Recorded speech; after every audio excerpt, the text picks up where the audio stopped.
Hi, this is Joanna Stern of Laptop Magazine, and the other day we did the unboxing of the M912 by Gigabyte, but now we've given it a good look over the past few days, and we want to highlight some of its features in the video here. First, we're just going to go through the hardware. Let's actually just close it and show you guys the nice lid on the back. Very glossy, has a nice kind of modern artish look to it. It's got some nice boxes. We definitely like the feel of it, and we like the design from the outside. And then when you open it up, it's actually, the design doesn't carry all that nicely into the inside. It's kind of boring on the inside, but definitely a fine looking netbook. Let's talk a little bit about the keyboard. Unfortunately, the keyboard is very small. Of course, this is an 8.9 inch screen, so we didn't expect it to be great, but we've had typing issues definitely over the past few days. But we definitely like that you can use your finger to use the screen and not have to rely on the keyboard as much, and we'll get into that in a few minutes. And the touchpad is actually really nice and responsive.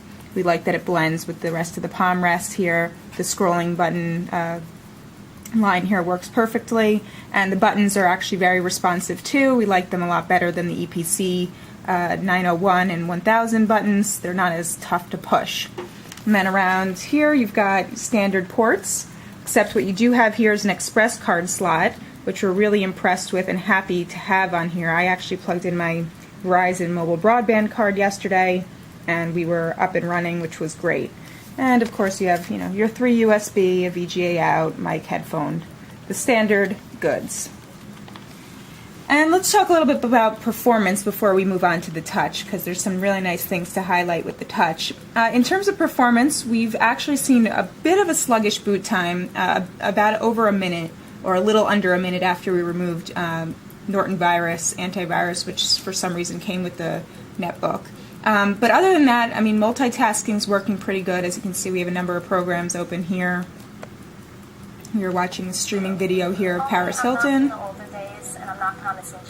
Very good streaming, actually. We just booted it up before and it started, no time to load. So as you can see there, nice video streaming, definitely nice, multitasking in the browser, as well as, playing music in here and then also surfing. So we've been very good. I'd like to comment on the speakers for a second. The speakers here are front-facing, which we like. Usually they're kind of buried on the bottom of the netbook. But the music's actually coming out pretty good. Nicely impressed with the speakers here on the Gigabyte. So one of our favorite features, obviously, about this netbook and what sets it apart from the rest of the crowd, especially the 8.9 inchers that are coming out, by the dozens, is the touch interface here and the touch screen that's built into the system. We're going to demo that now. First thing we want to also talk about is that when we saw this system at Computex, the hinge was very wobbly. We've definitely seen an improvement in that since then, and as you can see, the hinge is not wobbly at all. It's very secure. I think it will hold up well. Just also let you guys know, it will only rotate to the left. As you can see, there's an arrow there. So let's flip it in. And also very happy that the screen actually locks into place here. It's not wobbly like on some other mini tablets that we've tested. Here we've tested this Fujitsu P-Series, and it will commonly just kind of flick in and out. You sometimes have to press that in and that helps, but there's no need to do that here. So definitely happy with the design of the tablet mode. So let's switch into tablet mode here. And another criticism we have of the tablet mode is that there is actually no button on the outside for rotating the orientation of the screen. So unfortunately, you have to actually dig through some software on the system to open up this menu that Gigabyte provides. And as you can see here, there's a button to rotate the screen. So not a big deal, and it definitely orientates itself. But as you see now, we've gone here to this viewing angle, and let's say we closed out of this and we're working, and we wanted to change it back. We have to actually go in, and I should have shown that the stylus is up there. We have to go into the utility panel here and pull up the menu to then again flip the screen. So not a huge deal, but definitely, a button on the side would have been real nice. Again, Not to compare here to the Fujitsu, which is obviously a lot more money, but there's a button right here for flipping the screen orientation. So let's just kind of go through some of the touch features. The system actually doesn't come out of the box with that many touch software, but we've downloaded a few different things. Right here we're in Firefox, and we've downloaded an add-on for Firefox called Grab and Drag that allows you to kind of just use your finger to scroll up and down. As you can see, I'm doing it very, very lightly. You can use that with the pen too. The pen is definitely more responsive than your finger at times, but the finger touch is working very well. I'm actually very impressed with it because some very high-end tablets that we see in our offices are not always responsive to fingers, even if they should be. So again, as you see, I'm using my finger here,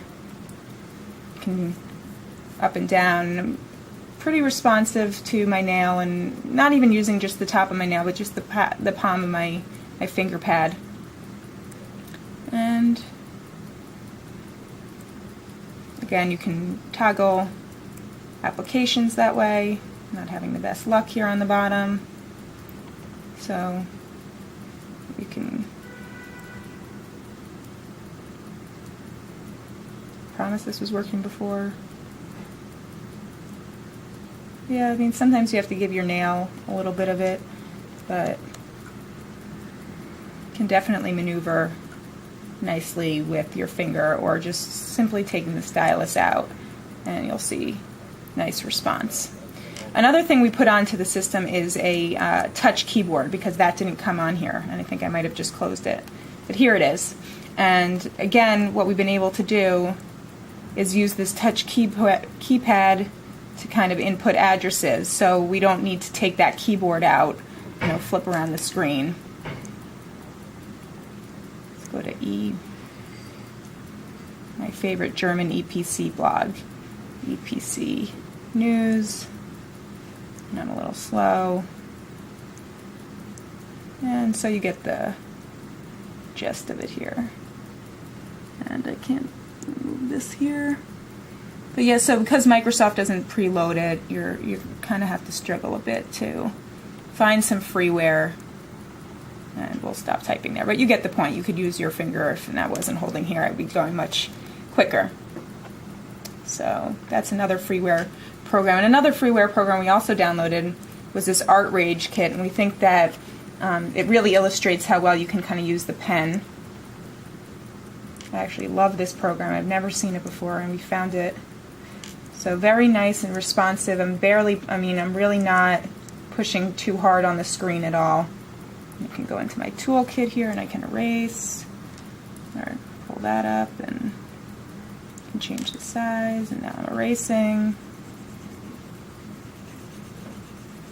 And you can simply select another tool here and change the size of the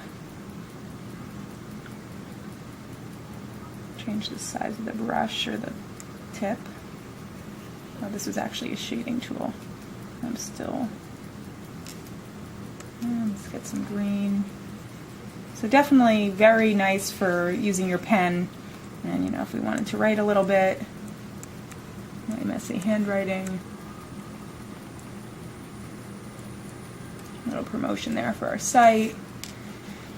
And we've also tried doing some handwriting in Paint, and that's working pretty well too. There's obviously no kind of translation to text or editable text because this isn't the tablet edition, but definitely nice response there. So as you can see, definitely utilize the touch without having to flip it around in the keyboard mode. Of course, you could flip it around into the keyboard mode and use the touch in complement with the keyboard and the mouse pad.